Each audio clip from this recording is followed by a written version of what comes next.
이른 아침부터 저희 조찬 강연에 귀한 시간 내어 참석해 주신 위정윤 우리 강사님을 비롯한 대학 총장님, 언론사 사장님, 그리고 각 기관 단체장님께 깊은 감사의 말씀을 드립니다. 존경하는 회원 여러분, 25년 역사와 전통에 빛나는 조찬 강연회에서 건강한 모습으로 이렇게 뵙게 되어 큰 기쁨으로 생각합니다. 지금부터 강사님을 소개해 드리겠습니다. 오늘 오신 위정윤 강사님께서는 중앙대학교 가상융합대학교 학장, 사단법인 한국게임학회 회장, 사단법인 콘텐츠 미래융합포럼 의장으로 활동하고 계시면서 지러닝, 즉 게임 기반 학습법 창시자로 미래사회 발전과 인재 발굴 및 부학 양성에 큰 역할을 하고 계십니다. 오늘은 AI 시대가 요구하는 교육혁명, 다시 말해 지러닝과 자기주도 학습이라는 주제로 강연을 준비해 주셨습니다. 오늘 강연사로 오신 위정윤 교수님께 뜨거운 환영의 박수를 부탁드리겠습니다. 네, 감사합니다. 끝으로 가정의 달 5월을 맞이하여 오늘 이 자리에 함께 하신 모든 분들께서 행복과 기쁨이 늘 함께 하시고 하시는 일마다 큰 성과가 있으시길 기원드립니다. 감사합니다. 네, 부장님 수고 많으셨습니다. 다시 한번 오늘 참석해 주신 외분들과 회원님들께 진심으로 감사의 말씀을 드리겠습니다. 위정윤 교수님께 강연을 요청드리는 힘찬 박수와 함께 강연을 시작하겠습니다. 네, 반갑습니다. 위정윤입니다. 오기 전에 그 인천교육포럼이 어떤 단체인가에 대한 관심이 많았습니다. 오늘 아침에 참석하신 여러 선생님들 뵙고 몇 가지 느낌이 있었는데 25년 됐다는 걸 사실 제가 모르고 왔습니다. 25년이면 2000년 이때 시작한 포럼이라고 느껴집니다. 25년간 지속을 해왔다는 것에 대단히 좀 놀랐습니다. 이런 어떤 민간의 어떤 포럼들이 저도 사실 포럼을 운영을 몇 개를 하고 있습니다. 콘텐츠 미래융합 포럼, 가상형 경제 포럼, 제가 의장이긴 합니다만 이런 포럼을 지속하는 게 대단히 어렵다는 걸 잘 알고 있습니다. 무엇보다도 포럼을 할 경우에 참여자 각 개개인들이 가지고 있는 어떤 관심들 그리고 자발적인 참여가 대단히 중요한데 그런 것들이 이제 참 어렵다는 걸 저는 대단히 잘 알고 있는데 어떻게 25년을 이렇게 유지를 했을까라는 놀라운 느낌을 좀 가졌습니다. 두 번째는 아까 이제 조금 목이 들어오기 전에 잠깐 이제 티타임을 가졌습니다만 안승문 회장님을 비롯해서 여러 회원들이 가지고 있는 지적 호기심을 보고 좀 놀랐습니다. 그래서 이게 이제 새로운 기술과 특히 AI 같은 오늘 지휘과정 이런 것도 벌써 한 20년 넘게 제가 지속을 했습니다만 이런 어떤 새로운 기술을 도입하고자 하는 그런 노력과 그 관심이라는 게 사실 유지하기가 굉장히 어렵습니다. 왜냐하면 사람들이 나이가 들면서 고수화됩니다. 그런 점에서 오늘 티타임에서 말씀을 나누었던 그런 지적 호기심이 과연 어디서 나올까 하는 것들을 많이 느끼게 됩니다. 사실 이제 저희 강연 처음에 부탁을 받았을 때 그리고 한 가지 좀 사무국 선생님들이 굉장히 일을 체계적으로 잘 하시더라고요. 그것도 좀 놀랐습니다. 왜냐하면 이런 특히 이제 정부 조직이 아닌 상태에서는 일을 체계적으로 일하기가 참 어려운데 사무국이라는 거 반과정 교실을 비롯해서 참 놀랐습니다. 그래서 여러 가지로 참 인상적인 포럼입니다.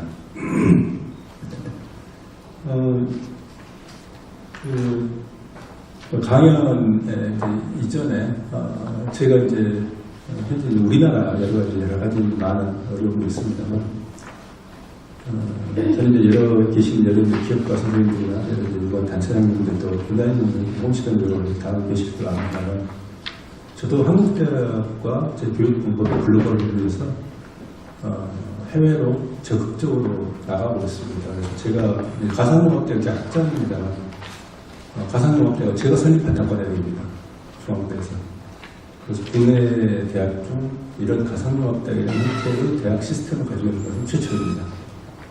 그래서 온라인, 오프라인을 결합해서 해외로 나가고 국내 지향의 단과대학이 아니고 해외로 나가고자 하는 그런 강력한 의지를 가지고 있고 실제로 올해 9월에 베트남의 PTA라는 유명한 공과대학이 있습니다만 거기에 저희 가상융합대학을 설치하는 그러니까 베트남 대학과 협력해서 설치하는 그런 계획을 추진하고 있고 올해 9월에 오픈합니다. 단과대학도 이제 개교를 하는 거죠. 그런 걸 보면서 저희 저뿐만 아니라 한국이 어떻서 그걸 위해서 해외 저희 교육에 해외로 나가기 위해서 다양한 노력을 하고 있습니다만 거기서 많은 나라를 다니면서 느끼고 있는 것들이 우리나라가 5,000년 역사에서 정점에 있다는 느낌을 가지고 있습니다. 한 번도 우리가 5,000년 역사에서 가지고 오지 못했던 엄청난 기회가 펼쳐지고 있다. 전적으로 민간의 힘이고 물론 정부가 1960년대, 70년대, 80년대를 거치면서 부단히 정부의 노력을 했던 점은 해외가 높이 평가하고 그렇습니다만 1990년대 IMF를 거치면서 저는 명확하게 패러다임이 바뀌었다고 느끼고 있습니다. 실제로 제 연구에서도 그렇게 나타나고 있고요. 그래서 민간 주도의 경제 구조로 대한민국이 변화하고 있고 그리고 그 정점에 지금 서 있다. 그리고 특히 2000년대 이후에 그걸 이끌고 있는 게 IT라는 생각을 분명히 하고 있습니다. 최근에 일본이 잃어버린 30년을 가지면서 저렇게 몰락하고 있는 게 바로 IT가 전체 사회를 견인하지 못하는 그 한계에 직면하기 때문이라고 느끼고 있고 지금 일본인들은 스스로 자조적인 목소리로 그렇게 얘기합니다. 일본의 지인들이 많기 때문에 일본은 정말 쌍의 국가가 되어버렸다. 정말 쌉니다. 이제 환율도 900대가 깨졌고요. 그래서 우리 기준으로 일본에서 생각해보면 모든 게 쌉니다. 반값이 좀 비쌉니다. 호텔 반값. 그리고 집세가 좀 비싸고요. 택시비가 좀 비싼데 두 개 빼면 정말로 그래서 그들의 지인들이 그런 자료스럽게 목소리를 이야기합니다. 일본은 싸구려 국가가 되어버렸다. 특히 해외 관광객들에게 만만한 국가가 되어버렸다. 이런 이야기를 합니다. 그래서 그런 걸 볼 때 참 해외에서 특히 최근에 제가 이제 동남아시아 쪽 대학과 국가를 정부를 많이 지금 가고 있습니다만 거기에서 느껴지는 한국의 경제하고 산업에 대한 부러움 이런 걸 정말 많이 느낍니다. 그래서 오늘 참석해 주신 포럼 회원님들에게 경의를 표합니다. 조금 전에 회장님께서 안 회장님께서 이제 AI 인공지능의 스마트폰에 대한 말씀을 해주셨습니다. 스마트폰에 대한 교육을 좀 잘 하고 싶다 그런 말씀하셨는데 저는 이제 과거에 답변을 드렸던 건 조금만 기다리십시오. 몇 년만 기다리시면 스마트폰을 음성으로 모든 걸 제어할 수 있는 시대가 올 겁니다. 라고 말씀드렸습니다. 몇 년 안 남았습니다. 그러면 지금 결국은 그러면 이제 거기에서 이제 등장하는 문제가 그 강연에 이제 본론으로 들어가보자면 인간의 가치가 과연 무엇일까? 그러니까 결국은 경영자의 가치 그리고 이제 우리가 실제로 이제 일해야 되는 그 교육에 있어야 그 가치 이런 것들 심각하게 이제 질문을 물을 수밖에 없는 이런 상황이 시작이 된 것 같습니다. 저는 간단하게 이게 나와 있을 때 생각하겠습니다. 저는 일본 동경대에서 박사를 받았습니다. 그래서 전략경영으로 석사하고 박사를 받고 거기에서 잠깐 연구를 2년 정도 전임 강사 정도 신분인데요. 연구를 하다가 한국중앙대로 들어왔습니다.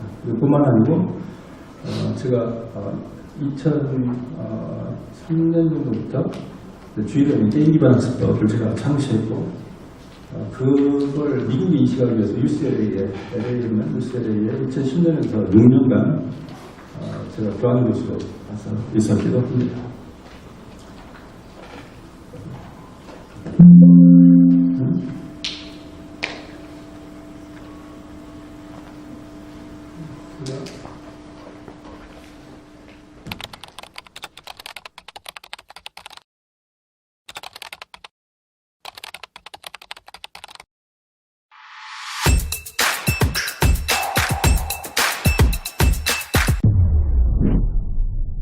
다빈치 가상대학에 오신 것을 환영합니다.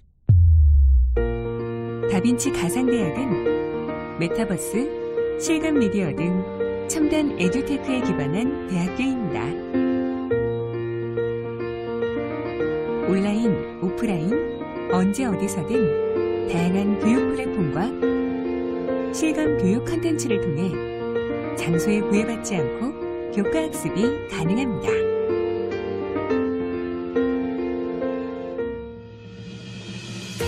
중앙대학교는 국내 대학 가운데 최초로 다빈치 가상대학을 신설하고 4차 산업혁명에 걸맞은 인재 양성을 위한 새로운 도전을 시작합니다. 다빈치 가상대학은 구성원들 간의 상호작용과 경험, 체험이 가능한 온오프라인 혼합 과정을 통해 학습의 기회를 제공하고 버추얼 교육 플랫폼과 교육 콘텐츠를 제공하는 디지털 기술 중심의 교육을 통해 창의적인 인재 양성을 목표로 하고 있습니다. 또한 다빈치 가상대학은 개방형 캠퍼스를 통한 개방형 교육을 추구하며 국내외 대학들과 연계하여 전 세계 어디에 있건 온오프라인 강의를 통해 학습이 가능합니다.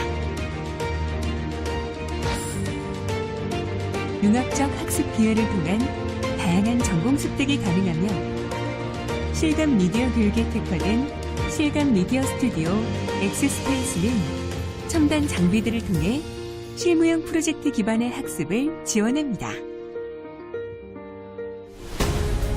기술과 콘텐츠 결합의 시대. 무엇을 상상하든 그 이상을 변화시킬 수 있는 세상. 다빈치 가상대학교는 국내를 넘어 국제적인 가상대학으로 발전해 나가겠습니다. 이제 여러분들의 꿈을 위해 다빈치 가상대학으로 접속하시기 바랍니다.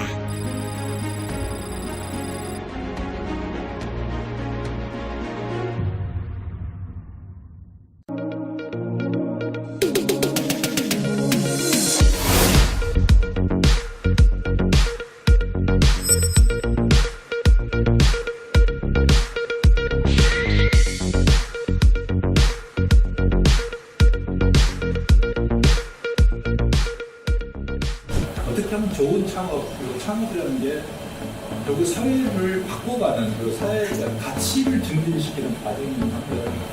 그래서 그런 점에서 디자인 게임이라는 게임의 형식을 통해서 여러분 아이디어를 최대한 창에서 끌어내는 그런 장인데 아주 오늘과 내일 이틀에 걸쳐서 즐겁고 여러분 행복했으면 좋겠어요.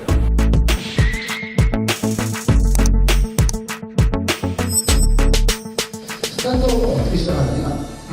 여러분들이 이런 창업 네트워킹 대회에서 뭔가 칭찬을 받았어. 이거 가능성 있을 것 같아. 아니면 어딘가에 가서 CS 가서 거기 받았어. 되게 잘 될 것 같아. 네. 상 받았다고 잘 되진 않습니다. 하지만 상 받았어, 칭찬 받았을 때 내가 할 수 있는 자신감을 얻었죠. 그렇게 시작하는 겁니다.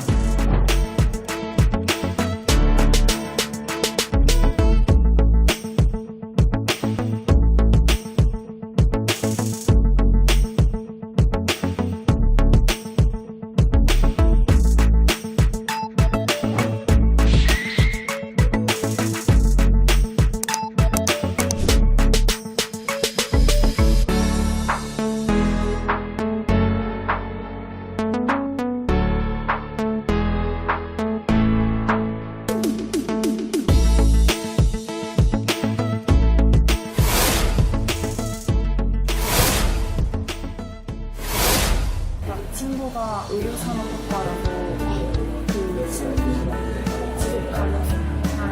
패션 관련해서 창업 아이템을 만들어서 내보자 한 거. 정보를 제공해주고 그 이유를 말해주고 그런 걸 이제 공유할 수 있게 해주고 또 그 링크를 공유했을 때 이 나도 해보기도 이런 걸 통해서 유입을 늘리고 이게 근데 그렇게 또 많은 개발 비용을 들어가진 않을 것 같거든요.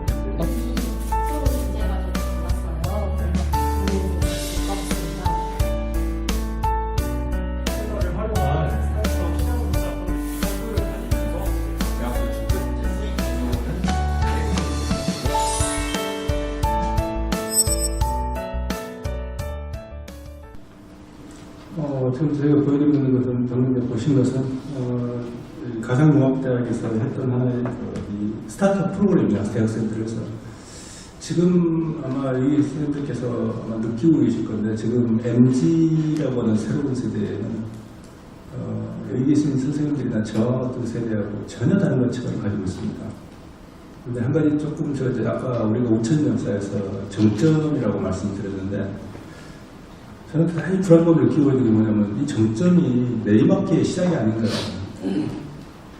그 중에 하나가 지금의 20대 대학생들을 보면서 느끼는 그런 불안감입니다.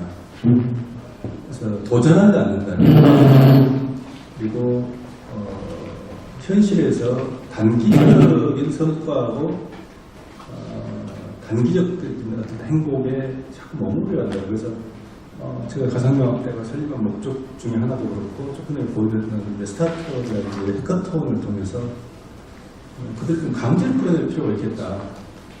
근데 또 한편으로 들여다보면 정말 MZ세대나 대학생들이 또 좋아하는 일을 시키고 열정이 없는 것도 아닙니다. 참 열심히 합니다. 그러니까 그게 이 양자의 어떤 기대와 희망과 뭔가 불안감, 이게 교차하는 지금 시대가 아닌가. 한편으로는 10년 후에 2034년에 과연 우리나라가 어떻게 될 것이라는 불안감이 있는 반면에 또 한편으로는 우리나라가 약간 그걸 보고 뭘 보고 말씀드리면 최근에 우리가 축구 인도네시아에 패했죠. 제가 마침 그때 인도네시아에 있었습니다. 출장에서. 근데 그걸 보면서 인도네시아 사람들이 축하한다고 말하면서도 저게 혹시 2034년에 저러면 안 되는데 라는 또는 2044년에 저러면 안 되는데 이런 어떤 불안감들이 좀 교차합니다. 그래서 대학생들에게 강제로 이런 어떤 도전과 성과를 만들어내는 그런 교육이 가장 중요하다고 생각하고 있습니다. 특히 AI 시대라 그렇습니다. 생성형 AI가 나오면서 한국에 굉장한 충격을 주고 있습니다. 생성형 AI의 본질은 뭐냐면 과거에는 소프트웨어가 인간의 통제가 있었습니다. 그런데 이제는 인간의 통제가 아니고 소프트웨어가 스스로 생각하고 정보를 수집해서 인간처럼 의사결정을 행동하는 전 과정, 즉 AI라는 것은 인간이 과거에 했던 의사결정을 스스로 하게 만드는 게 AI의 본질입니다. 생성형 AI는 그렇습니다. 근데 문제는 이제 AI가 가진 문제는 이제 블랙박스 문제라고 했습니다만 이걸 왜 그렇게 하는가는 말하지 않습니다. AI. 그러니까 왜 자기가 이런 의사결정을 했는가를 말하지 않습니다. 단지 그런 것 같아. 그러니까 이유는 모르지만 결론은 이렇게 됐어. 라는 것을 그러면 죄송합니다. 목소리가 조금 그래서 울리는 것 같아서 좀 했는데 그래서 과정에 대해서는 AI는 설명하지 않습니다. 다만 결과만 이야기합니다. 예를 들면 이 환자는 수술을 해야 돼 라고 이야기합니다. 왜 해야 되는가는 말하지 않습니다. 지금 AI는 실제 생각보다 우리 사회에 깊이 침투해 있습니다. 제가 2년 전에 한국 사회에 좀 경종을 울리는 책을 한 권을 냈어. 많은 사람이 읽은 것 같지 않습니다만 좀 학술서적이기 때문에 제목이 인공지능 없는 한국입니다. 거기 대단히 제가 강력하게 생성형 AI 나오기 전에 경고를 한 년 됐군요 벌써. 거기에 보면 이미 생성형 AI라는 오픈 AI에서 하기 전에 어떤 게 나오냐면요. 예를 들면 미국의 경찰에서 나왔던 시스템입니다만 AI를 투입해가지고 오늘 이 시간 오늘 저녁에 범죄가 일어날 수 있는 장소를 AI가 예측을 합니다. 과거에는 경찰의 감호에 의존해서 또는 사건 발생 빈도에 의존해서 순찰을 돌았는데 AI에 여러 가지 다양한 변수를 투입을 해가지고 미리 오늘 사건이 발생할 확률이 높은데 예를 들면 사건 발생 확률 80%, 70% 이렇게 나옵니다. 예를 들면 라마다 호텔인데 라마다 호텔 주변은 오늘 밤에 밤 10시에 범죄 발생, 예를 들면 강도, 총기 사건 발생 확률 몇 프로 이게 나옵니다. 여기 나면 거의 아마 0%, 총기 사건은 제로에 가까울 거고 범죄도 거의 뭐 1% 미만으로 나오겠죠. 안전한 제도니까. 대한민국은 안전합니다. 미국은 그렇지 않습니다. 총기가 있고 강도가 사건이 빈발하기 때문에 그렇습니다.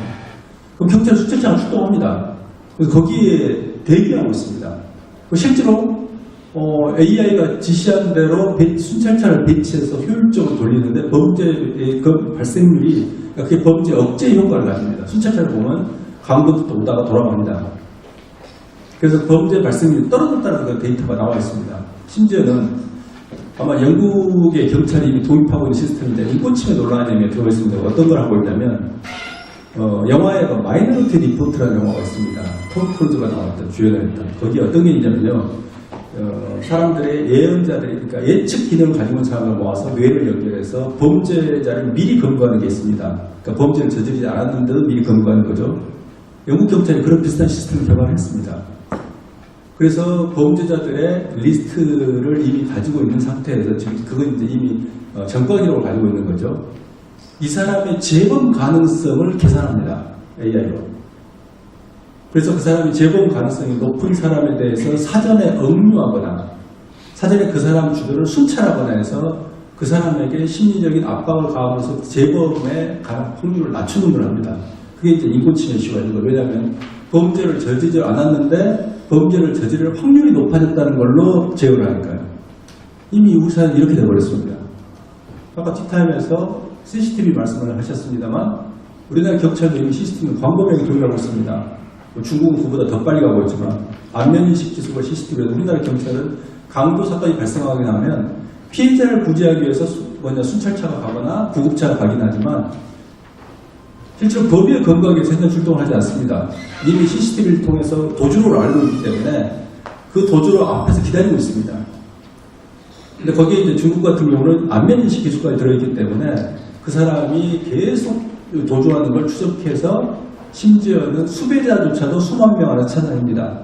콘서트장에서 수배자를 잡았습니다. 3명을.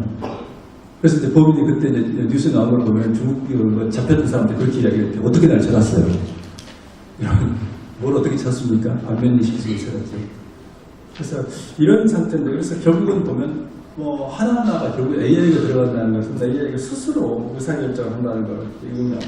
그래서 저는 이걸 내가 뭐라고 부르냐면 사물의 인간화, 그러니까 우리는 생명력이 없던 사물, 그러니까 사물이 인간화되는 것 또는 의식화되는 것, 의식을 가지고 마치 인간처럼 의사결정을 하는 과정이 생성된 AI의 본질입니다. 그러면 여기서 근본적으로 질문이 던져집니다. 그럼 인간의 가치는 뭘까요? 단지 취업을 앞두고 대학생만은 아닙니다. 예를 들면 여기 있는 경영자 선생님도 많이 계시는데요. 일본에서 어떤 회사에서 AI 회사에서 경영자 자기 스스로가 자기 업무에 대해서 분석을 한 적이 있습니다. 그래서 분석해 보니까 일상적인 업무가 대략 한 70%에서 80% 그러니까 사원들로부터 메일이 오는데 거기에 답변하고 보니까 대부분 그냥 루틴한 일상적인 업무라는 걸 알게 됐습니다. 그래서 사원들에게 알리지 않은 상태에서 AI를 집어넣어가지고 답변을 자동화시켰습니다. 그리고 6개월 후에 공개를 했습니다. 사실은 여러분이 받고 있는 메일 중에 AI가 답변한 메일도 있습니다. 그러니까 어떻게 되냐면 사원들이요. 사장에게 메일을 보내고 하는데 답변이 날아오면 이게 사장이 보낸 건가? AI가 보낸 건가? 라는 걸 이제 그걸 가지고 이제 한참 고민을 하는. 근데 그걸 뭘 말하냐면 그 사람이 했던 이야기는 뭐냐면 사장의 업무, CEO의 업무조차도 AI가 처리할 수 있는 업무가 3분의 2가 되더라. 그러면 결국에는 그 업무를 AI에게 맡기고 자기는 본연의 의사결정에 집중하는 게 중요하다. 또는 인간관리에 집중하는 게 중요하다는 게 그 사람의 메시지였습니다. 그래서 그것도 마찬가지로 경영자의 가치가 무엇일까라는 경영자는 어떤 일을 해야 되고 AI는 경영자의 영역에 어디까지 들어올 수 있는가 하는 것들에 대해 굉장히 중요한 사실을 질문을 던지고 있습니다.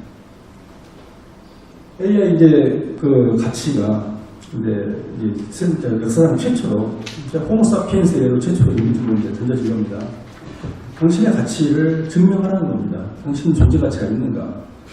그래서 특히 이제 토마스 프레이 같은 미래학자가 이야기하는데 지구상 일자리 중 45%, 25%가 수명한다 이런 이야기를 했는데 이런 추세로 가면 지금 생성형 AI가 지금 오픈AI에서는 AI가 이제 4.0까지 지금 가 있습니다. 만약에 한 6.0에서 7.0까지 가면 25%에 그치지 않을 수도 있습니다. 예를 들어서 실제로 이제 제조업에서 이미 광범위하게 도입되고 있는데 이런 로봇과 AI를 결합하려는 시도입니다. 아마존 같은 경우는 밑에 이제 사진에서 보시고 있습니다만 키바라는 시스템을 도입을 해가지고 9억 달러 인건비를 절감했다. 1조 인건비를 절감했다. 아디다스 같은 경우는 어떤 중요한 예가 되고 있습니다만 스마트 팩토리를 통해서 로봇 자동화 공정을 도입했고 그래서 이게 사실 개발도상국에 굉장한 충격을 주고 있습니다. 왜? 싼 인건비를 찾아서 신발, 봉제, 의류 이런 쪽이 뭐 인도네시아, 베트남 이런 데로 들어왔습니다만 다시 시장으로 회귀하는 그러니까 결국은 AI하고 특히 로봇을 통해서 자동화를 시켜버리면 결국에 시장 가까운 데서 승부가 나는 거기 때문에 결국 아디다스 같은 경우도 이 공장이 독일로 회귀하는 이런 일이 있었습니다. 그래서 600명의 노동자가 필요했는데 10명밖에 없다는 거죠. 이건 굉장한 충격입니다. 그래서 과연 이렇게 되면 어떻게 될까? 인간과의 역할이 뭘까? 아까 가치에 대한 말씀을 드렸습니다만 인간은 제조가 아닌 창조적 기능을 감당해야 되는 거고 콘텐츠 창작, 설계력으로 들어가야 된다는 이야기입니다. 그러면 미래는 어떻게 될까요? 기술 변화가 이제 가속화되고요. 그러면 이제 어떤 문제가 발생하냐면 인간과 조직의 적응 지체 현상이 발생합니다. 여기 선생님들이 가지고 스마트폰에 대한 바로 이제 적응이 불편해하시는 게 그런 이슈입니다. 저는 아마 여기 선생님들 세대에 속한 사람이지만 이제 불가피하게 제가 이런 쪽을 연구하다 보니까 저는 스마트폰으로 거의 대부분의 업무를 외부에 있을 때 처리합니다. 심지어는 매일 지금 음성인식이 저는 갤럭시를 씁니다만 최근에 음성인식을 장착하기 때문에 삼성이 굉장히 유용하게 있습니다. 예를 들어 카카오톡, 메일 또는 저희 중앙대 업무도 전부 이 앱으로 처리가 되기 때문에 결제를 전부 밖에서 처리합니다. 줌으로 해외 쪽하고 회의도 하게 되고요. 그래서 거의 대부분의 외부에 있을 때는 이제 내부에 있을 때는 논문을 쓰거나 회의를 하거나 이러다 보니 내부에서 합니다만 회의 출장 중에 줌으로 바로 합니다. 그래서 한국 쪽으로 들어오고 저는 해외 쪽으로 들어오고 근데 해외 쪽으로 회의를 할 때 대단히 줌을 많이 씁니다. 그래서 거의 이제 온라인화되어 있고 이 스마트폰으로 거의 대부분 업무를 처리할 수 있는 스마트폰은 사실 그럴 때는 전화나 문자 보내는 기구가 아니라 이미 이건 하나의 사업용 도구입니다. 그런데 그래서 여기 있는 선생님들은 스마트폰을 1년에 한 번씩 바꾸셔야 됩니다. 이건 기계이기 때문에 그래서 최신 폰으로 바꿔서 최신 기능들을 바로바로 해서 습득을 해야 됩니다. 스마트폰을 오래 쓰신다는 게 자랑이 아닙니다. 저도 그걸 잘 못 바꾸는데요. 저도 그래서 갤럭시 23을 쓰고 있는데 다행히 이건 이 AI 음성인식 AI 기능을 다운로드해서 쓸 수 있게 선생님이 만들어서 고마운데요. 그래서 이게 이런 생산 설비를 이건 생산 설비입니다. 지식을 그러니까 업무를 위한 생산 설비입니다. 그래서 여러분들이 공장에 제조업을 계신 선생님들은 공장의 기계를 절대 5년 전, 10년 전 기계를 쓰지 않으실 겁니다. 똑같습니다. 그러니까 젊은 세대가 가지고 있는 바로 이게 생산 기구입니다. 도구입니다. 젊은 세대가. 그래서 뭐 그런 분들이 그러면 이제 바로 지체 현상 이제 이런 게 발생하는 거고요. 그다음에 기대수준의 수명 연장 속에서 결국 노인과 청년의 계층간 대립 이건 아마 역사상 처음 있었을 겁니다. 그러니까 이 노인과 나이 든 세대하고 젊은 세대가 일자리를 가지고 충돌합니다. 그러니까 똑같이 경쟁합니다. 예전에 안 그랬거든요. 예전에는 나이 든 세대는 젊은 세대에 있어서 원로로서 지식의 가치를 인정받았습니다. 그런데 지금은 원로로서 인정을 받는 게 아니라 나이가 든 세대는 전부 이렇게 불필요한 세대로 취급을 받습니다. 특히 IT에서 그렇습니다. 나이가 든다는 것은 지혜로운 존재로서 과거의 존재에서 존경을 받고 그들의 지혜가 빛을 발했습니다만 그렇지 않습니다. 그래서 다시 이제는 이런 IT 시대나 AI 시대에는 이 나이든 세대가 지혜로운 세대가 되기 위해서 노력을 해야 됩니다. 바로 젊은 세대가 가지지 못하고 이게 지혜거든요. 그 다음에 교육 수요를 반영하지 않는 공교육 이슈가 있습니다. 제가 지뢰를 창시했던 이유이거든요. 공교육은 표준화된 사람을 벽돌처럼 찍어내는 게 공교육입니다. 근데 AI는 그렇지 않습니다. AI가 들어버리면 이런 표준화된 공교육은 무력화되어 버립니다. 왜? 이런 표준화된 건 전부 AI가 처리해 주거든요. 그 다음에 직업과 재교육이 양립돼야 됩니다. 평생 교육을 가야 됩니다. 죽을 때까지 배워야 됩니다. 왜? 지식의 진부와 지식의 소멸이 빨라지거든요. 그 다음에 미래의 청년들이 지금 절망합니다. 왜냐하면 그들의 미래가 안 보이거든요. 왜? 대학에서 배운 거, 그 10년도 못 갑니다. 다시 재교육 받아야 되는 대상이 되고, 그리고 기업이 그들의 고용을 보장해 주지 않습니다. 자, 그러면 우리가 이제 AI 시대에 무엇인데, 의사는 요즘 이제 의사 증원 때문에 말이 많은데요. 근데 증원에 대해서 뭐 이게 우리가 찬반을 떠나서 의사들 안전하지 않습니다. 왜? 로봇 수술이 들어와 있거든요. 그리고 원격 진료가 겉으로 이미 단단한 들어오고 있거든요. 그러니까 AI하고 이 의료가 결합이 되면, 예를 들면 특히 이제 이 진단에 있어서, 엑스레이가 아니라 진단에 있어서 훨씬 인간보다 정확하니까, 진단의 영역에서는 적어도 수술이 아니고 AI가 정확합니다. 그리고 효율적입니다. 왜? AI는 24시간 일하거든요. 의사는 밤에 잠을 자야 되거든요.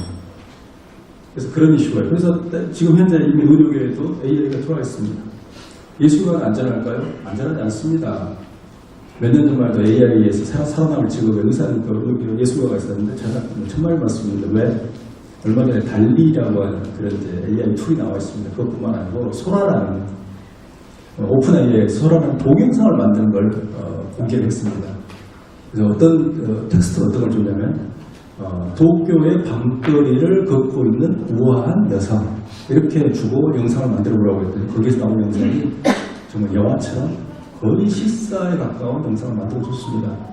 저도 그 영상을 보고 참 놀랐는데 참 잘 만들었다. 짧은 영상입니다. 그리고 오픈 AI는 그 툴을 공개하지 않고 있습니다.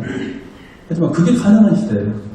그래서 거기에서 유튜버들이 뭐라고 이야기했냐면 우리는 영상을 어떻게 만들어야 돼? 우리가 이 고생해서 만든 영상을 도대체 어떻게 해야 되냐는 건데 저는 소라를 보면서 만세를 불렀습니다. 아, 이제는 저도 이제 유튜브를 쓰고 영상을 올립니다만 거기다가 딥페이크 기술만 결합하면 내가 안 만들어도 AI가 얼마든지 내 영상을 만들어주겠네. 왜냐하면 저는 전체 흐름만 잡아주면 되거든요. 중요한 키워드만. 그럼 나머지 텍스트화는 다 AI가 해줄 거고, 이미 제가 쓰고 있는 AI가 해줄 거고, 영상을 만들어줄 거고, 그 다음에 제 이미지만 입력시켜주면 제가 말하는 것 좀 다 해줄 거고. 그래서 저 같은 사람에게서 AI는 정말로 귀중한 자산입니다. 근데 과연 그러니까 결국에는 미래에는 AI를 잘 쓰는 사람과 AI의 지시를 받는, 그러니까 AI에게 지시를 하는 사람과 지시를 받는 사람으로 쪼개질 거라고 저는 생각을 하고 있습니다. 그럼 기자, 이미 스포츠는 증권 이미 AI 다 들어왔고요.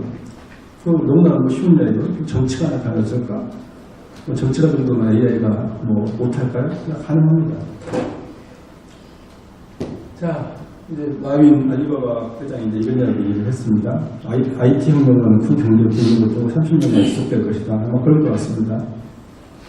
그리고 이제 이 사람은 조금 부정적으로 이런 말을 하는 거죠. 기계는 인간이 일을 할 수 없는 영역에서 활동해야 된다. 고령화, 일자리 감소 이런 어떤 비관이거든요. 근데 사실 이제 마윈뿐만 아니고 다른 어떤 미국의 경영자들 같은 경우도 AI에 대해서 굉장히 이제 우려하고 두려워하는 경우가 있습니다. 그래서 반대로 AI는 인간을 자유롭게 할 것이다 라는 걸 주장하고 우리가 대체하면 된다는 주의입니다. 자, 교육적인 예를까요? 제가 이제 교육을 주로 하고 있으니까. 근데 기존에 이제 일어난 AI 시대에서 기존 교육 시스템은 어떤 이야기냐면요. 정말 교육을 보면 참 여러 가지로 참 어렵습니다. 왜냐하면 교사하고 커리큘럼 평가 세 가지 구조로 나뉘어집니다. 일단 교사는 어떤 거냐면요. 기존의 주식 교육에 훈련된 교사나 교수들이 일반적입니다. 그리고 그런 구조로 표준화된 인간을 만들어내기 위한 그런 어떤 교육 시스템을 이미 만들어져 있습니다. 그분들에게 AI가 들어왔다고 당장 바꿔야 된다고 말하는 것 자체가 사실 무리입니다. 그래서 저는 이제 G러닝을 하면서 계속 문제를 추적했었는데요. 처음에 대학에 도입을 했고, 처음에 대학원부터 시작했죠. 대학을 했고, 그 다음에 고등학교를 내려갔는데, 고등학교에서 애들이 왜 이렇게 수동적일까요? 이런 이야기를 선생님과 해봤는데, 뭐라고 말씀하시냐면, 고등학교 선생님들이, 애들이 중학교 교육이 문제예요. 그렇게 이야기했어요. 그래서 G러닝을 갖고 중학교를 갔습니다. 중학교에서도 여러 가지 문제들이 발생해서 애들이 왜 이럴까요? 했더니, 초등학교가 문제입니다. 또 초등학교 갔습니다. 그때 초등학교 가서 또 막 지르는데 선생님들에게 왜 이렇게 문제가 발생할까요? 유치원 교육이 제대로 안 됐어요. 유치원은 제가 못 봤습니다. 왜냐면 유치원은 태블릿이나 PC 가지고 뭔가 수업하는 걸 유치원 선생님들은 아직은 조금 꺼려 하시거든요. 근데 결국은 계속 그런 식으로 하는데 사실 제 눈으로 볼 때는 초중고, 대학교 다 문제입니다. 심지어 제가 있는 대학까지도. 그 다음에 이 교사나 교수들이 가지고 있는 게 뭐냐면 대단히 안정지향적입니다. 그런 점에서 여기 계시는 교육과 선생님들하고 전형을 상향이 다릅니다. 참고로 제가 가상공학대학을 중앙대에서 만들었던 게 10개월 걸렸습니다. 1년 안 걸렸습니다. 10개월. 이건 불가능한 일입니다.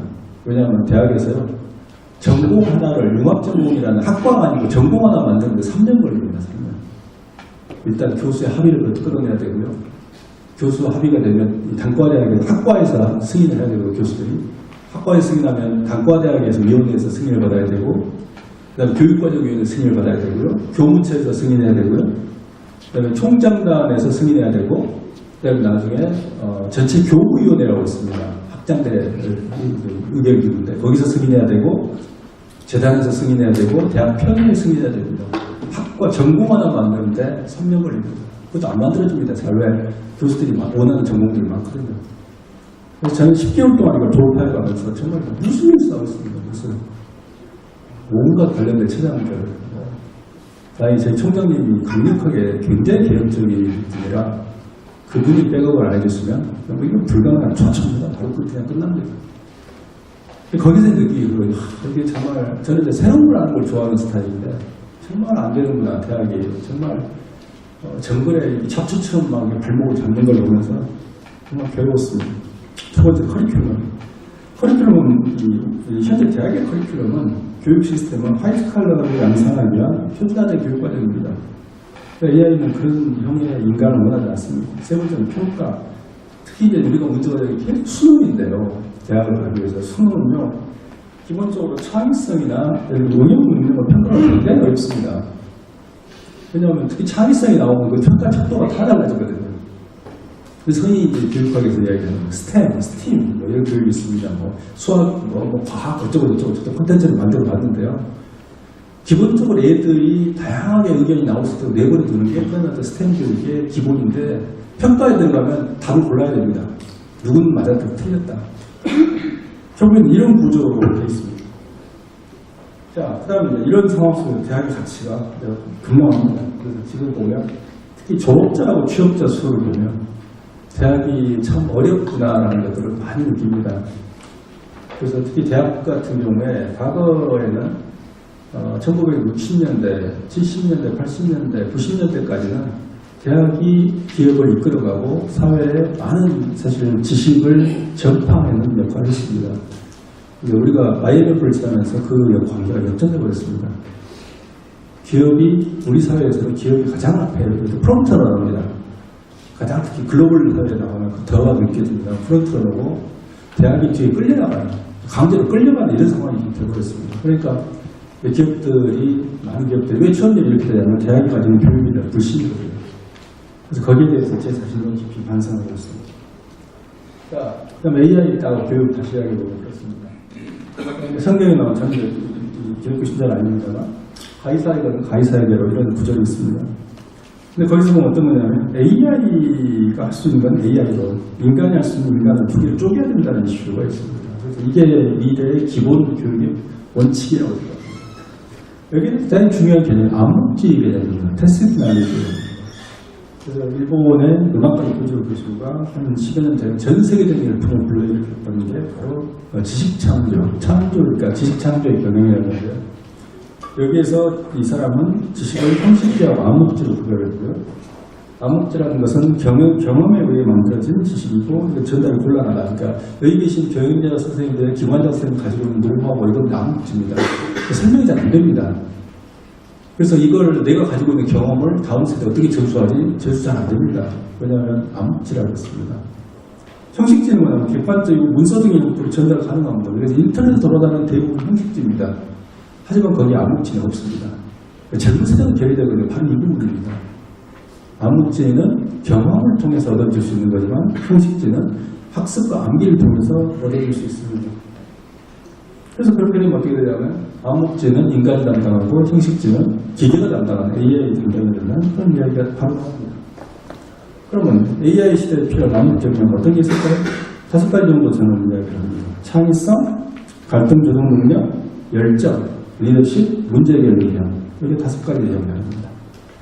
이게 지금 우리에게 특히 지금 대학생들에게 꼭 필요한 능력입니다. G러닝은 바로 이 이론에 기반해 있습니다. 그래서 갈등 조정 능력을 해서 팀 내하고 팀 간 갈등 조정을 하게 만들고요. 그다음에 열정을 가지게 만들고요. 그다음에 리더십을 통해서 리더가 전체를 끌어가게 만듭니다.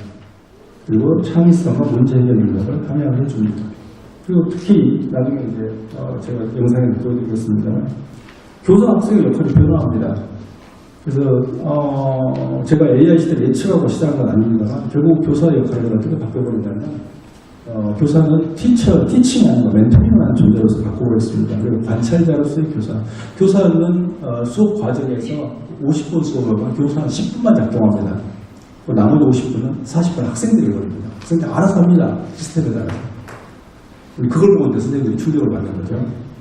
그 다음에 수동적인 그런 흡수자가 아니고 능동적인 암묵지 생산자로서의 학생을 좀 바꾸는 거죠. 이건 뭐 융합형 플랫폼인데요. 이걸 넘어가겠습니다.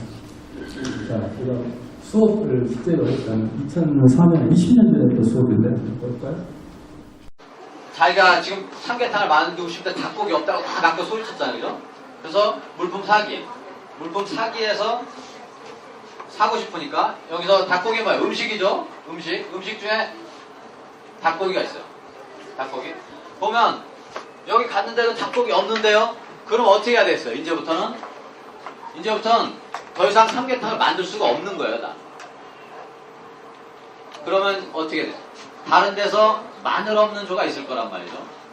그러면 더 이상 이제 삼계탕을 만들 수가 없고 내가 가지고 있는 재료를 팔아서라도 돈을 벌어야 돼요. 이해가 다 돼요? 그러면 자기가 가지고 있는 재료 중에 닭고기 쌀 좀 올려주세요. 삼계탕 3,100원. 쌀. 새로 고침, 빨리 새로 고침. 빨리 20개. 오케이. 다시 이게 왔어. 야, 닭고기 이렇게 팔아야 되잖아. 만들자 일단. 야, 얼마인지 내가 봐야 될 거 아니야. 안 봐도 돼. 어떻게 이걸 써야지. 80개. 80개. 야, 8개. 내려.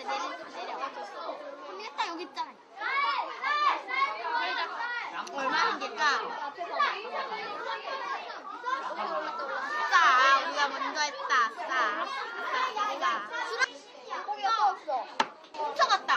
그랬냐? 훔쳐간 거냐, 바보야? 없나? 없는 거지. 네. 고기 올려라. 미안해. 올리라고 했어. 여기다. 응, 닭고기 올리라. 자, 낫지 않냐?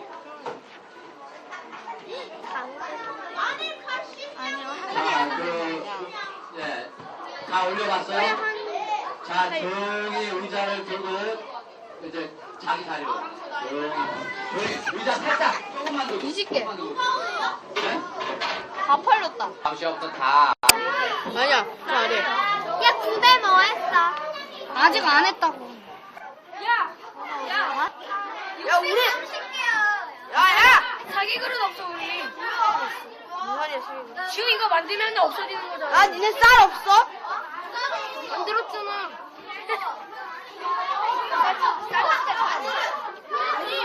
쌀은 음식 아니야. 쌀은 대리야. 음식이야. 맞아, 대리야. 삼계탕. 아니야, 삼계탕을 쳐야지, 바보야. 멍청아, 우리 쌀 필요하잖아. 쌀은 이거 쌀 찾아서 뭐 할 건데? 맞아. 쌀을 만들어야지, 멍청아. 어떻게 만들어? 재료를 모아서 만들지, 그럼. 우리가 못 쌀이잖아. 여기 재료 안 나왔잖아. 재료 없어, 원료도 아니야, 있어. 잘 찾아보면 있을 거야. 야, 재료가 어디냐? 재료. 야야야, 닭고기 있어? 야, 니 없을 리가 없잖냐? 야, 너네 닭고기 몇 개야? 닭고기 1개. 우리가 없어. 닭고기랑 바꾸자고. 야, 닭고기랑 쌀. 닭고기 없어? 완전 만들어. 야, 너네 쌀 몇 개 있어? 야, 그러니까 한 10개랑 바꾸자. 야, 잠깐만. 어딨어? 니네 어딨어? 야, 쳐들어갈게, 빨리 말해. 니네 어딨어? 야, 아이디 뭐야, 아이디? 0511이야, 0511.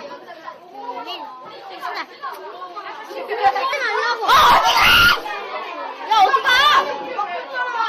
야, 어디가? 왜? 아이템은. 그런 거 달라고. 나고, 너네 마늘 이거 졸라 많아. 마늘 308개. 바꾸자. 야, 닭고기 다 먹어. 우리 다 안 부족해. 야. 다시 한번 A랑. 야, 간장 16개 하고 마늘 16개. 야, 그럼 우리도 못 만들거든? 그럼 니네가 다시 사. 아, 쓴다. 재밌겠다. 야, 우리가 다시 사. 이게 왜 그래? 만들 때 간장 3개 필요하잖아.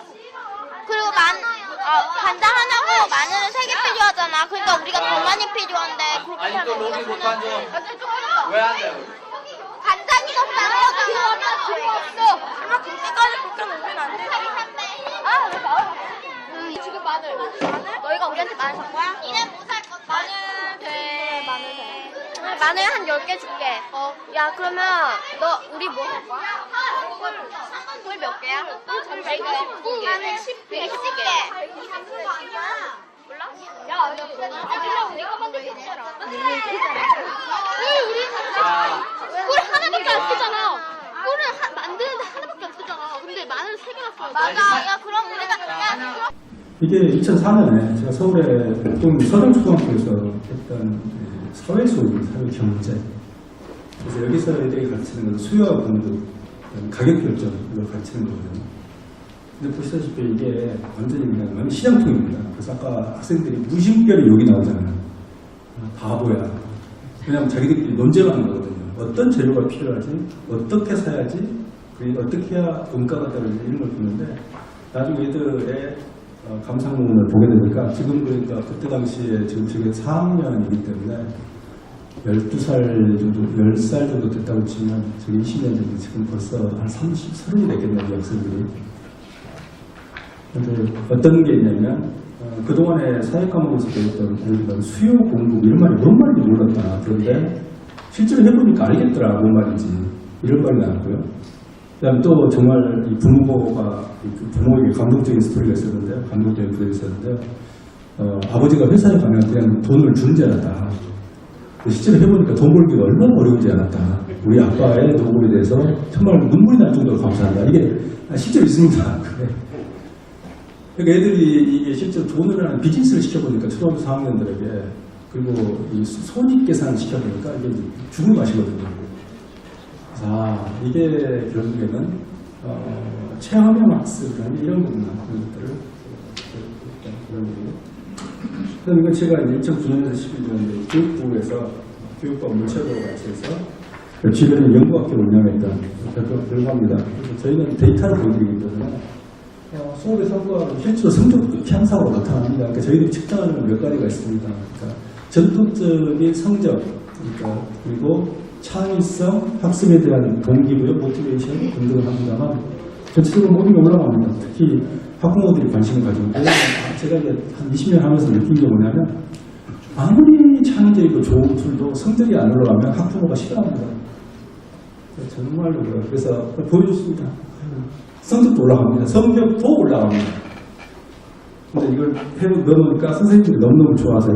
왜냐하면 여기 선생님들 계시는지 모르겠습니다만 50분 수업에서 10분만 수업하면 되거든요. 나머지는 아까 동영상 보세요. 이런 식으로 수업이 40분 갑니다. 애들이 좋은 거 넣지 않으니까 작은 애도 없고요. 미친듯이 토론합니다. 그래서 그걸 이제 보고 그냥 웃었습니다. 그 다음에 아까 제가 이제 스팀 이야기를 했습니다만 스팀형 컨텐츠라는 게 결국에는 이제 창의적 인간을 만들기 위해서 융합형 교육 방법입니다. 수학, 과학, 아트 이런 게 포함된 그런 겁니다만 거기에 대해서 태블릿 기반의 컨텐츠를 만들어서 좀 이렇게 수많은 그런 것을 보여주고 있습니다. 그러니까 2015년에 제가 했습니다만 교육부, 그러니까 과기부와 같이 10년 전에 제가 가지고 있었던 가장 중요한 키워드가 지금 교육 플랫폼과 이 창의적 인재를 위한 플랫폼들을 컨텐츠를 만들기 위해서 공부를 했다는 겁니다. 대충 시간이 됐기 때문에 이런 거 마치겠습니다만 그래서 제가 이렇게 웹툰을 만들어서 미국에 갔을 때 제가 어떤 걸 봤냐면 개인적으로 그냥 경험입니다. 전 뷰러닝을 만든 게 뭐냐면 처음에 제가 정말 과격했습니다. 그래서 2003년에 초등학교에 갔을 때 당시는 어떤 선생님이 이걸 이 뷰러닝의 미래가 어떤 건지 궁금해하시더라고요.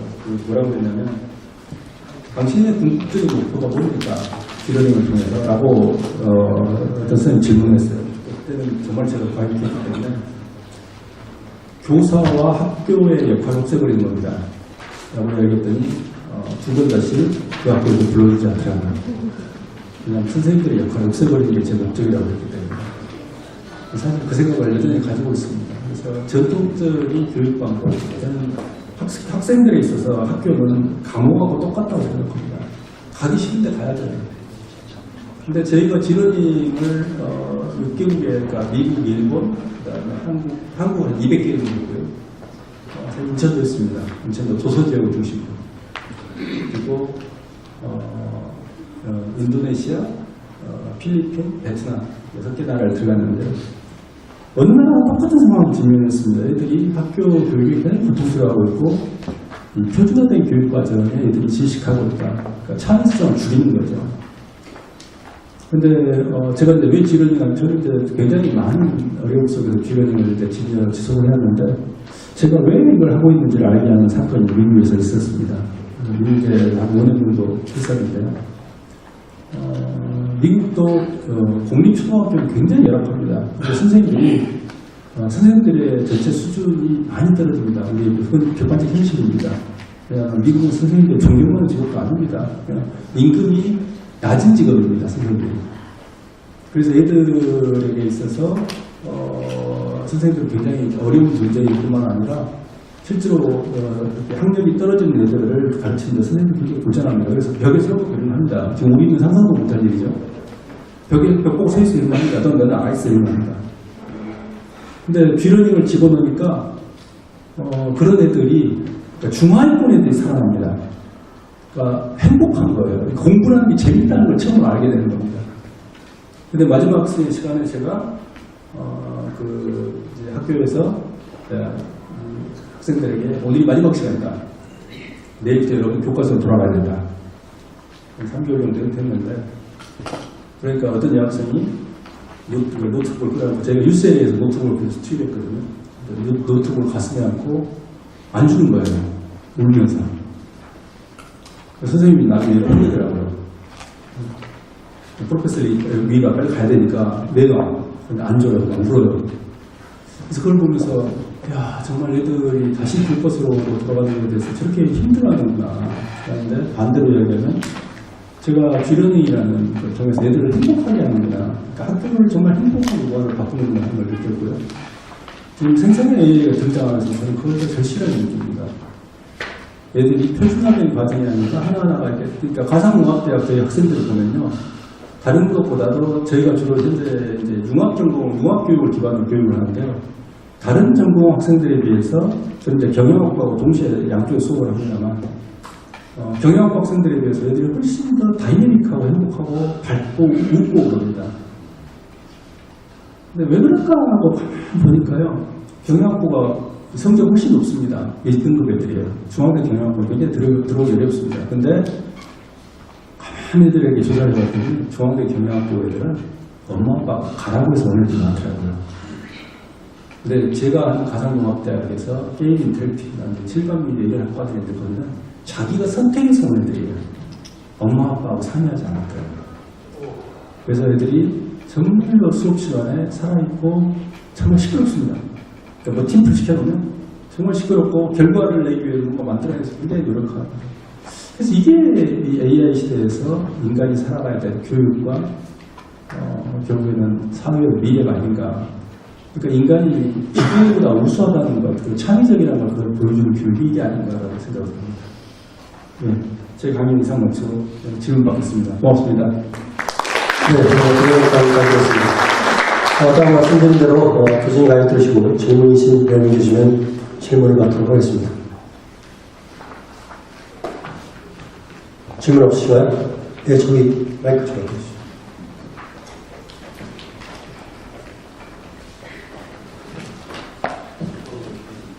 예, 말씀을 드렸습니다.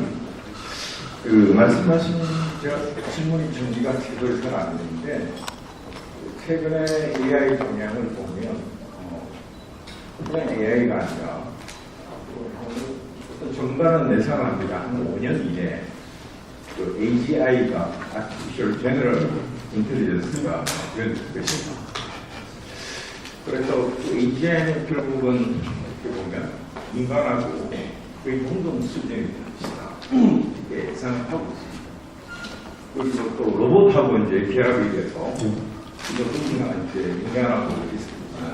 그런 상황을 생각하고 있습니다. 그래서 앞서 이제 교수님 말씀하신 것처럼 그러면 앞으로 한 5년 아니면 10년 이내에 인간의 어떤 역할, 또 인간의 제공하는 그 가치, 이게 어떻게 될 것인가. 물론 앞서 이제 말씀하신 그 암묵지, 형식지 말씀하셨는데, 제 생각에는 그 암묵지도 결국은 책이나 뭐 논문이나 어떤 형태든 자료화되면 그걸 또 러닝 시키면 그게 또 형식지로 또 전환이 될 것이고, 네. 그렇게 생각이 듭니다. 그래서 제 질문은 인간의 역할과 제공 가치가 미래에 5년, 10년 뒤에 어떻게 펼쳐질지 그런 부분에서 말씀 의견과 하나는 일반적인 제너럴 AI에 대한 위협이 좀 과장된 가치는 있다고 생각하고요. 그러니까 AI가 가지고 있는 딜레마는 좀 그렇습니다. AI는 데이터를 기반으로 해서 논리적 추론을 하는 기능을 가지고 있습니다. 그러니까 인간의 AI하고 다른 점은 인간은 정해진 결론대로 의사결정을 하지 않는다는 겁니다. 감정이라는 게 들어가 있습니다. 그러니까 예를 들어서 A라는 변수를 투입했을 때 반드시 B가 인간은 의기심사들은 다 다릅니다. 어떤 점보다 똑같은 상황하고도 인지하는 게 다 다릅니다.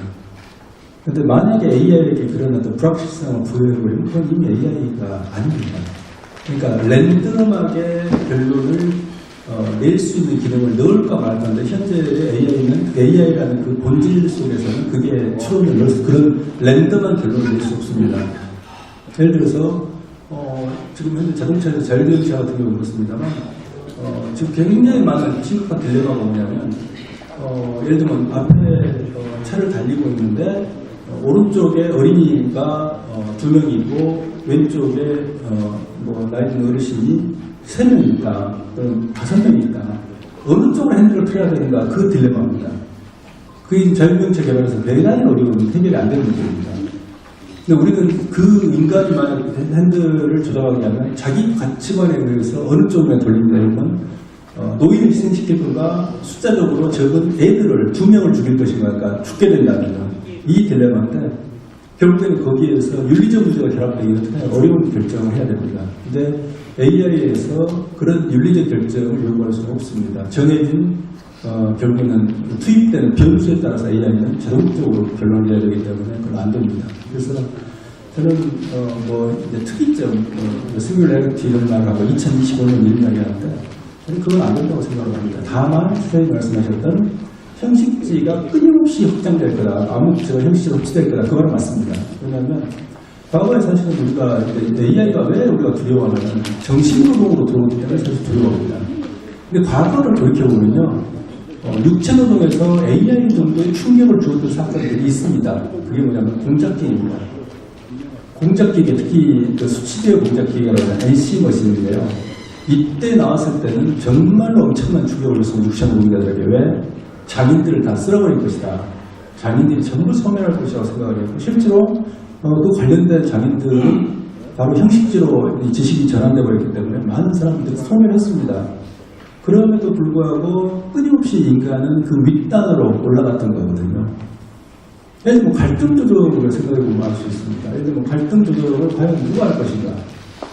그래서 과연 AI가 던져주는 그 갈등 조정에 대한 결론들을 그냥 우리가 수용할 것인가 하는 그런 이슈를 있기 때문에 끊임없이 이 형식지의 영역이 늘어나고 암묵지가 흡수될 것은 맞는데 그 위에 끊임없이 인간 본연의 역할로 위로 올라간다는 겁니다. 인간 전체는. 그게 인간의 역사가 첫 번째고요. 두 번째는 AI가 투입되면서 결국 AI가 할 수 있는 역할을 줌으로써 인간의 노동시간이 짧아지게 됩니다. 그러면 인간은 본연은 사실은 인간이 태어났을 때 그러니까 호모사피엔스가 나온 이래로 인간은 노동하기 위해서 살아가는 존재는 아닙니다. 근데 우리 같은 경우 이제 단기간에 급성장을 하기 위해서 노동이라는 게 대단히 중요한 가치로 변화했습니다만 인간은 본연적으로 하루 종일 노동하고 남는 시간 또 일하고 이런 위한 존재가 아닙니다. 그러면 인간은 노동시간을 줄면 나머지 시간을 어떻게 활용할 것인가 라는 그 본연의 이슈에 집중하고 저는 그 부분에 있어서 인간이 유희하고 창작의 세계로 들어갈 거라고 생각하는 겁니다. 그런 점에서 AI를 기반으로 해서 놀고 엔터테인먼트를 하고 창작의 영역에 인간이 보다 집중할 수 있다 생각을 하는 거고요. 지금도 이제 창작의 영역에서 사실 많은 이야기가 있습니다. 아까 달리 제가 말씀드렸습니다. 지금 단계에서 AI가 쏟아내는 그 결과물들을 보면 굉장히 수준 낮습니다. 그래서 인간들이 손으로 반드시 그걸 이제 수정을 해야 됩니다. 그런 측면에서 볼 때, 그리고 AI 쏟아내는 결과물들이 사실 쓰레기 같은 결과물들이 무지하게 많습니다. 영국에서 어떤 일이 있었냐면요. AI를 써가지고 지금은 글을 쓰고 책을 쓰는 게 너무나 간단하게 됐습니다. 그래서 영국 유명한 출판사인데, 거기에서 하도 투고가 많이 들어오니까 투고 사이트를 그러니까 차단해버렸어요. 왜?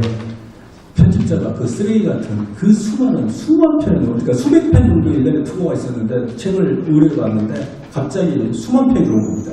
그걸 보고 다 AI가 짜집기 한 그런 내용이 들어오니까 아예 사이트 폐쇄해버렸습니다. 그 투고를 안 받는 걸로. 그래서 현재 AI는 기본적으로 빅데이터를 학습을 해야 되기 때문에 기존 데이터를 기반으로 결과물을 낼 수밖에 없다는 거. 그래서 거기에서 아까 제가 인간의 능력을 끌어올려야 된다고 말씀드린 게 바로 그 부분입니다. 그래서 기존에 아까 제가 공작기계 말씀드렸습니다만 공작기계 장인들을 소멸했습니다. 관련된. 예를 들면 그 관련된 업종을 하고 있는 예를 들어서 예를 들어 볼트너트 만들고 이건 다 소멸했죠. 하지만 그 이상의 새로운 어떤 직업의 영역들이 나왔기 때문에 그 부분은 인간이 끊임없이 자기 스스로에 올려야 되는데 지금 교육이 못하고 있다고 말씀을 드리는 거죠. 그래서 그런 점에 있어서 우리가 AI 위협에 대해서 좀 과장된다는 점에 이야기가 더 있을 것 같습니다. 다만 여기 계시는 선생님들 같은 경우는 제가 암묵적으로 말씀드리냐면 여기 계신 분들은 상대적으로 생존 가능성이 없다고 보는 겁니다. 왜?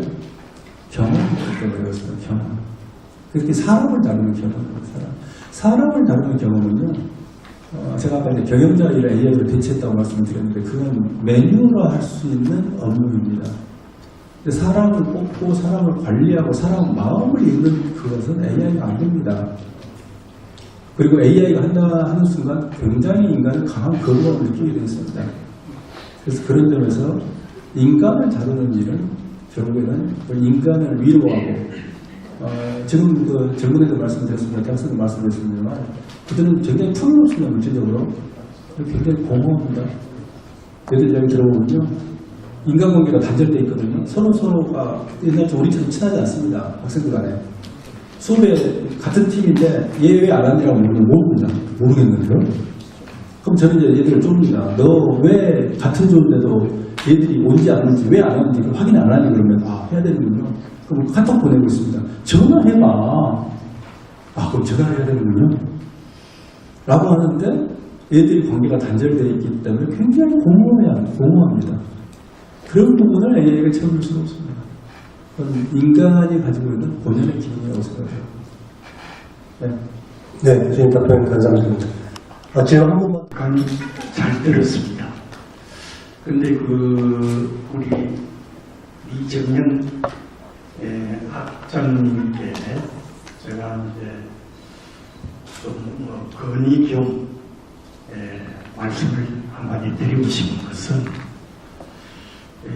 이 AI와 관련해 가지고 교육혁명이라는 이런 타이틀을 하셨잖아요. 그래서 지금 강의 내용 속에 굉장히 좋은 부분들이 많이 담겨져 있습니다. 결과적으로 오늘날 우리 교육의 문제점이 전부 다 이렇게 표현이 되어 있다는 것을 확인을 할 수가 있습니다. 그런데 우리 서정초등학교에서 2004년도에 학습하는 걸 보여주셨잖아요. 그리고 2009년, 2011년 교육부에서 연구학교 운영하는 거. 그게 이제 지금 이제 한 20년 정도 지났잖아요. 이런 부분들을 최근 좀 가까운 기간에 좀 실험을 해가지고 강의 자료로 쓰셨으면 좋겠다는 생각이 들고요. 그 다음에 이제 지금 이제 우리 교육의 문제가 말씀하신 대로 뭐 응용 능력이나 창의력을 평가할 수 없도록 되어 있잖아요. 근데 실제로 우리가 살아가는 과정에서 지금 배우고 있는 이런 지식, 이것은 말씀대로 10년이면 소멸되는 그런 지식, 또 실제로 사회에 나와서 부딪히면은 제일 중요한 게 이해력이나 판단력이나 문제 해결 능력이나 그리고 또 협조 능력이나 이런 부분이 교수님께서는 이거를 창의성, 갈등 조정, 문제 해결, 열정, 리더십 이렇게 표현하셔서 말씀을 하셨는데, 이런 것들이 결과적으로 암묵지나 행식지 이렇게 구분할 때 암묵지에 관한 것은 경험을 통해서 이루어지는 것이기 때문에 우리 나이 많은 사람들은 내공이라는 표현을 씁니다. 그래서 오늘 이 자리에 인하공업전문대학교 김성참 총장님도 계시고, 또 인천문화재단 김영덕 대표이사님도 계시고, 질문하신 인천창조경제 혁신센터 양섭 센터장도 계시는데, 우리 교육에서 결국 지금과 같은 기계적인 인간을 만드는데 이게 대학의 역할이 계속해서 그냥 지식 전달하는 것이 아니고 평생 교육,